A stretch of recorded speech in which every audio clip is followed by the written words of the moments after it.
From Billy Hargrove finally standing up to the Mind Flayer to Vecna revealing himself as the true mastermind behind the horrors of Hawkins, in this video we will be counting down some of the Stranger Things characters who ultimately got exactly what they deserved. Starting with Billy Hargrove.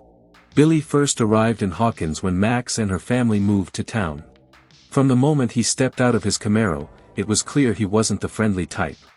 Billy was aggressive, arrogant, and constantly looking for someone he could intimidate. His first major confrontation came when he saw Max spending time with Lucas Sinclair. Billy immediately pulled her aside and made it painfully clear he didn't approve. His hostility toward Lucas wasn't subtle either. Billy openly threatened him, warning Max to stay away from him entirely. But Lucas wasn't the only person Billy targeted. He quickly developed a rivalry with Steve Harrington as well. Their conflict reached a boiling point when Billy chased Steve and the others down the road in his car, forcing them to stop. What followed was one of the most brutal fights in the series at that point. Billy completely overpowered Steve, beating him badly while Max watched helplessly nearby. Even when Max tried to intervene, Billy ignored her completely. To him, asserting dominance mattered far more than anyone else's safety. Behind Billy's violent personality, however, was a deeply troubled past. The show later revealed that Billy had grown up in an abusive household. His father Neil constantly insulted him, belittled him, and even physically threatened him whenever Billy stepped out of line. Still, the pain Billy experienced at home didn't stop him from treating others cruelly. Everything changed in Season 3.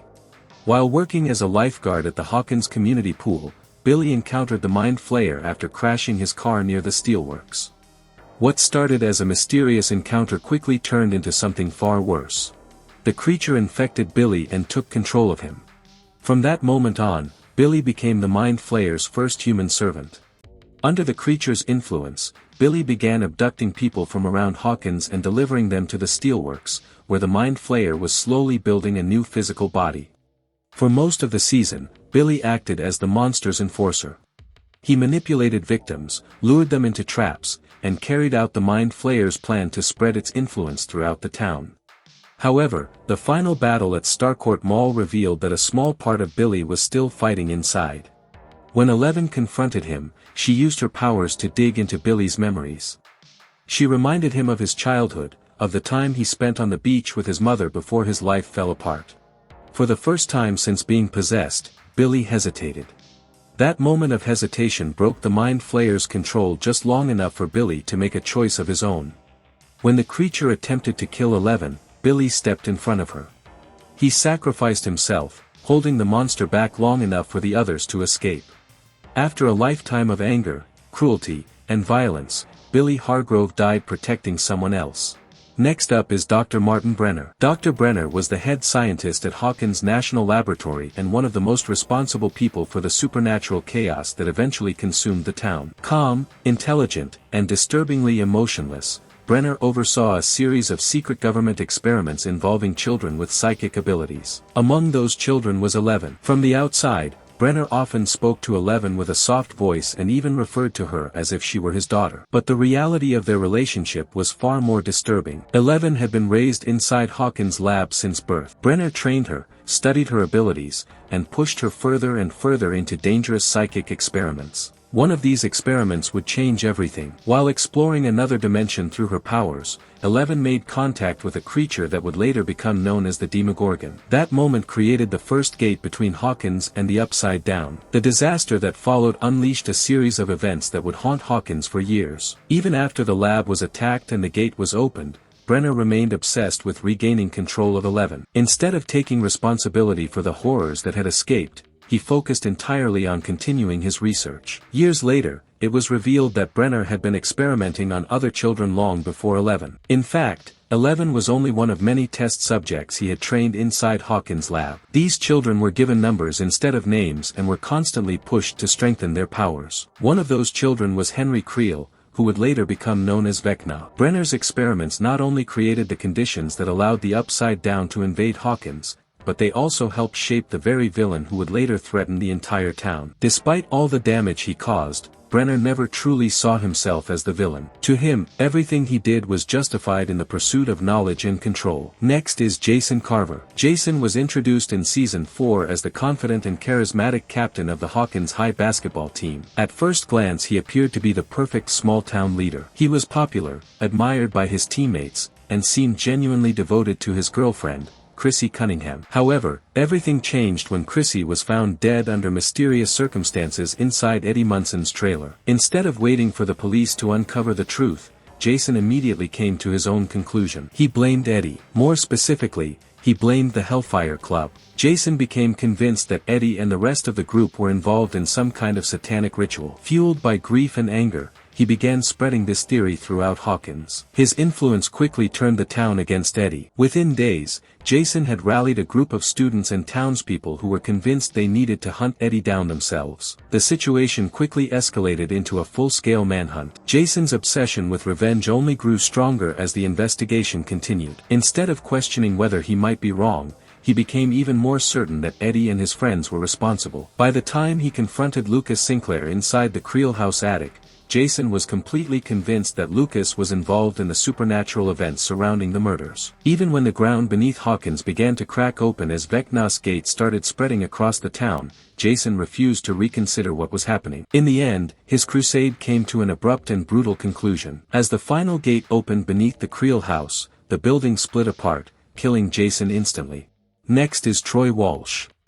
Troy appeared early in the first season as one of the school bullies who constantly tormented Dustin Henderson, Mike Wheeler, and Lucas Sinclair. He mocked Will Byers after his disappearance and treated the entire situation like a joke. But Troy crossed a serious line during the confrontation at the quarry. After catching Dustin and Mike alone, Troy pulled out a switchblade and threatened Dustin. He then forced Mike to stand at the edge of a massive cliff overlooking the quarry water below. Troy gave Mike an impossible choice. Jump into the water, or watch Dustin get hurt. Faced with no other option, Mike prepared to jump. But before he could, Eleven intervened. Using her telekinetic powers, she stopped Troy instantly and turned the situation around. In a matter of seconds, the bully who had spent so long intimidating others suddenly found himself completely powerless. Next is Angela. Angela appeared in Season 4 as one of Eleven's classmates after the Byers family moved to California. From the moment Eleven arrived at the new school, Angela made it her mission to make her life miserable. She mocked Eleven's awkward behavior, spread rumors about her, and constantly humiliated her in front of the other students. Angela's bullying eventually reached its peak during the roller rink incident. Pretending to organize a fun day out, Angela secretly arranged for the DJ to announce 11 in front of the entire rink while embarrassing footage played on the screens around the building. As the crowd laughed and stared, Angela led the group in humiliating 11 publicly. After months of being bullied and pushed around, 11 finally snapped. In a moment of anger, she grabbed a roller skate and struck Angela in the face. The moment shocked everyone watching and instantly escalated the situation. Finally, we have Vecna. Vecna is one of the most terrifying villains in the entire Stranger Things universe. Unlike the Demogorgon or even the Mind Flayer, Vecna possesses intelligence, patience, and a deeply personal hatred toward humanity. Originally known as Henry Creel, Vecna's story began decades before the events of the series. As a child, Henry displayed strange psychic abilities and a disturbing fascination with the darker aspects of human nature.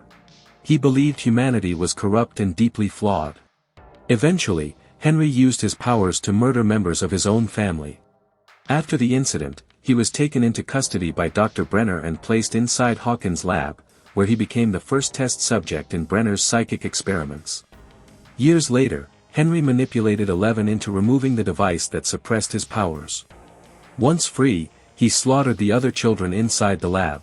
11 eventually confronted him and used her powers to banish him into another dimension. That dimension would later become known as the Upside Down. There, Henry was transformed into the monstrous figure now known as Vecna. Over the years, Vecna slowly built his power, learning how to exploit the trauma and guilt of his victims. By invading their minds and forcing them to relive their worst memories, he weakened them enough to break their bodies in horrifying ways. Each victim allowed Vecna to open another gate between Hawkins and the Upside Down. His ultimate goal was nothing less than the complete destruction of Hawkins and the merging of both worlds. Vecna's plan brought the town closer than ever to total collapse. And although he survived the final battle of Season 4, it's clear that his war with Hawkins is far from over. But the real question is, who actually deserves to die next in Stranger Things? Let me know in the comments who you think should be on that list. And if you enjoyed the video, make sure to subscribe for more Stranger Things deep dives, theories, and hidden details.